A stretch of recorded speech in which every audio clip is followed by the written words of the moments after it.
ସୁଦୂରରୁ ସଦର ଅପହଞ୍ଚ ଅଞ୍ଚଳର ସ୍ୱର ଉତ୍ସବ ମହୋତ୍ସବ ସଭା ସମିତି ସମାରୋହ ପ୍ରଗତି ଦୁର୍ଗତି ଏବଂ ସଂଗତିର ଅଭିବ୍ୟକ୍ତିକୁ ନେଇ ଆଞ୍ଚଳିକ ସମ୍ବାଦ ବିଭାଗ ପକ୍ଷରୁ ପ୍ରସ୍ତୁତ କରୁଛୁ ଜିଲ୍ଲା ହାଲଚାଲ।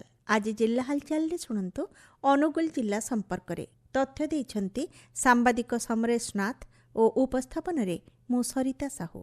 ଅନୁଗୁଳରେ 80ତମ ଜିଲ୍ଲାସ୍ତରୀୟ ସ୍ୱାଧୀନତା ଦିବସ ମହାସମାରୋହରେ ପାଳିତ ହୋଇଛି।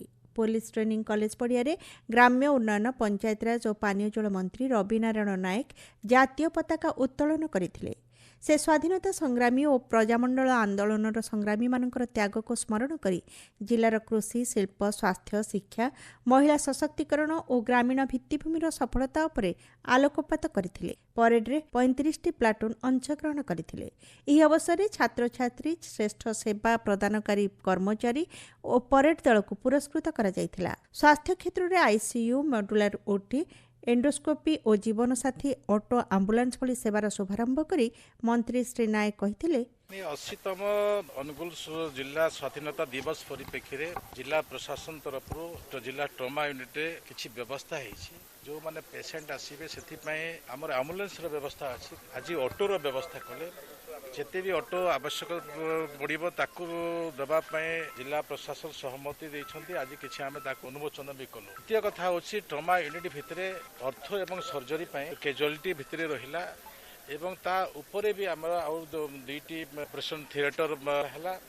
ତା ସଙ୍ଗେ ସଙ୍ଗେ ବି ଏଠିକାର ଯେଉଁମାନେ ପେସେଣ୍ଟ ଆଇସିୟୁ ଆବଶ୍ୟକତା ଅଛି ଆଜି ବି ଆମର 20 ବେଡ୍ର ଆଇସିୟୁର ବି ଉନ୍ମୋଚନ ହେଲା। ତାର ସଙ୍ଗେ ସଙ୍ଗେ ଯେଉଁମାନେ ଏଠି ଏଟେଣ୍ଡାଣ୍ଟ ଆସିବେ ସେମାନଙ୍କର ରହିବାର ଯେଉଁ ବ୍ୟବସ୍ଥାକୁ ଏସ୍ଏଚ୍ଜି ଗ୍ରୁପ୍ ମାଧ୍ୟମରେ ସଂଯୋଜନା କରିଛନ୍ତି ସିଡିଏମ୍ଓ। ନିଶ୍ଚିତ ଭାବରେ ଏ ବି ବଡ଼ ଶୁଭଙ୍କର ବିଷୟ।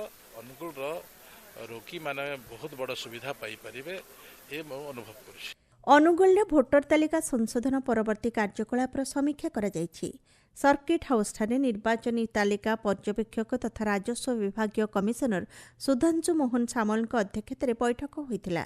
ଦାବି ଓ ଆପତ୍ତିର ତ୍ୱରିତ ନିଷ୍ପତ୍ତି, ଦସ୍ତାବିଜ ଯାଞ୍ଚ ଓ ଶୁଣାଣି ନିର୍ଦ୍ଧାରିତ ସମୟରେ ଶେଷ କରି ସଠିକ୍ ସ୍ୱଚ୍ଛ ଅନ୍ତର୍ଭୁକ୍ତିମୂଳକ ଓ ତ୍ରୁଟିମୁକ୍ତ ଭୋଟର ତାଲିକା ପ୍ରସ୍ତୁତି ଉପରେ ଶ୍ରୀ ସାମଲ ଗୁରୁତ୍ୱାରୋପ କରିଥିଲେ।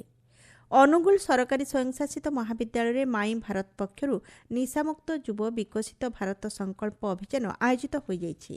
ଆଭାସୀ ମାଧ୍ୟମରେ ପ୍ରଧାନମନ୍ତ୍ରୀ ନରେନ୍ଦ୍ର ମୋଦି ଦେଶର 10,000ରୁ ଅଧିକ ସ୍ଥାନରୁ ଯୋଡ଼ି ହୋଇଥିବା ପ୍ରାୟ 1 କୋଟିରୁ ଅଧିକ ଯୁବବର୍ଗଙ୍କୁ ସମ୍ବୋଧିତ କରିଥିଲେ।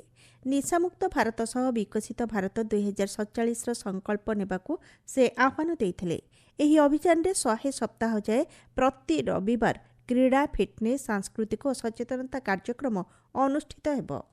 ଅନୁଗୁଳ ବିଜୁ ପଟ୍ଟନାୟକ ଇଣ୍ଡୋର ହଲ୍ରେ 3 ଦିନିଆ ସିନିୟର ରାଜ୍ୟ ର୍ୟାଙ୍କିଙ୍ଗ ବ୍ୟାଡମିଣ୍ଟନ ପ୍ରତିଯୋଗିତା ଅନୁଷ୍ଠିତ ହୋଇଯାଇଛି। ଓଡ଼ିଶା ରାଜ୍ୟ badminton association, Angul united badminton association ଓ ଜିଲ୍ଲା ପ୍ରଶାସନର ମିଳିତ ଆୟୋଜନରେ ଏହି ପ୍ରତିଯୋଗିତା ହୋଇଥିଲା। ପୁରୁଷ ଓ ମହିଳା ସିଙ୍ଗଲ୍ସ, ଡବଲ୍ସ ଓ ମିକ୍ସ ଡବଲ୍ସ ବର୍ଗରେ ଖେଳାଳିମାନେ ଭାଗ ନେଇଥିଲେ। ସମ୍ବଲପୁର ସାଂସଦ ଧର୍ମେନ୍ଦ୍ର ପ୍ରଧାନ ଅନୁଗୁଳ ଜିଲ୍ଲା ଗସ୍ତ କରି ବିଭିନ୍ନ ବିକାଶ ପ୍ରକଳ୍ପର ଶୁଭାରମ୍ଭ, ଉଦ୍ଘାଟନ ଓ ଶିଳାନ୍ୟାସ କରିଛନ୍ତି।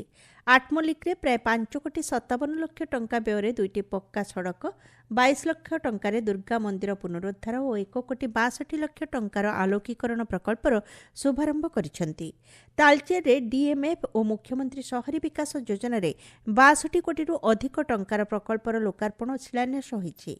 ଅନୁଗୁଳ ପୌର ପରିଷଦରେ 9,71 ଲକ୍ଷ ଟଙ୍କାର 4ଟି ପ୍ରକଳ୍ପ ଓ 13ଟି ନୂତନ ଯାନବାହନର ଉଦ୍ଘାଟନ ହୋଇଛି। ଅନୁଗୁଳରେ ପିଏମ୍ ସୂର୍ଯ୍ୟଘର ମାଗଣା ବିଜୁଳି ଯୋଜନା ସମ୍ପର୍କରେ ସଚେତନତା ପାଇଁ ସୋଲାର ରଥର ଶୁଭାରମ୍ଭ ହୋଇଛି।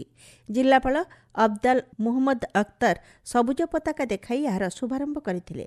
ଏହି ପ୍ରଚାର ଗାଡ଼ି ଜିଲ୍ଲାର ବିଭିନ୍ନ ମଡେଲ ସୋଲାର ଭିଲେଜ ଓ ଗ୍ରାମ ପରିକ୍ରମା କରି ରୁଫଟପ୍ ସୋଲାର ସରକାରୀ ସବସିଡି ଓ ସ୍ଥାପନ ପ୍ରକ୍ରିୟା ସମ୍ପର୍କରେ ଲୋକଙ୍କୁ ସଚେତନ କରିବ। ଅନୁଗୁଳ ହୁଲୁରିସିଂହା ଉଚ୍ଚ ବିଦ୍ୟାଳୟରେ ଜିଲ୍ଲାସ୍ତରୀୟ ଜାତୀୟ କୃମିନାଶକ ଦିବସ ପାଳିତ ହୋଇଛି। ଅତିରିକ୍ତ ଜିଲ୍ଲାପାଳ ଉଦୟ କୁମାର ମହାପାତ୍ର ଛାତ୍ରଛାତ୍ରୀଙ୍କୁ କୃମିନାଶକ ବଟିକା ଖୁଆଇଥିଲେ।